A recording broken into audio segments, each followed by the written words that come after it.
Kasado na ang pagbabalik telebisyon ni Willie Revillame at ng Wawawin.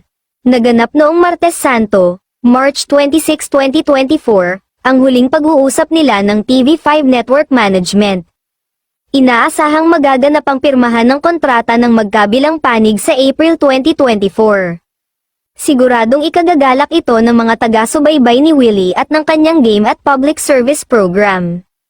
Magkakaroon ng pagbabago sa plano ni Willie para sa Wawawan dahil magkakaroon na siya ng bagong studio, hindi na sa kanyang ipinagagawang studio sa Santa Lucia East Mall sa Cainta, Rizal.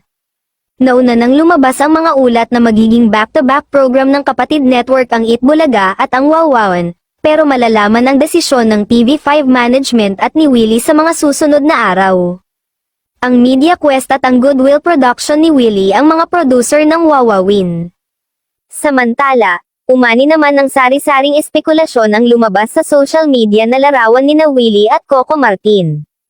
Kuha ang litrato ng dalawang popular celebrity sa private resort ni Willie sa Puerto Galera, Oriental Mindoro, noong Biyernes Santo, March 29, 2024.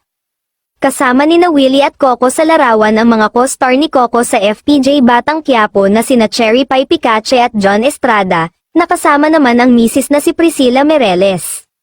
May mga nag-isip na maaaring may pinag-usapan sina Willie at Coco tungkol sa mga pagbabagong nangyayari ngayon sa mundo ng telebisyon na kapwa sila malaking bahagi. May mga nagsabi pa na baka sa unang pag-ere ng pagbabalik ni Willie ay si Coco ang isa lang dahil tiyak na marami ang manunood. Si Willie ang isa sa mga mapapalad na matagumpay ang TV career, at sinusundan ni Coco ang kanyang mga yapak dahil co-producer na rin ang aktor ng mga programa nito sa telebisyon.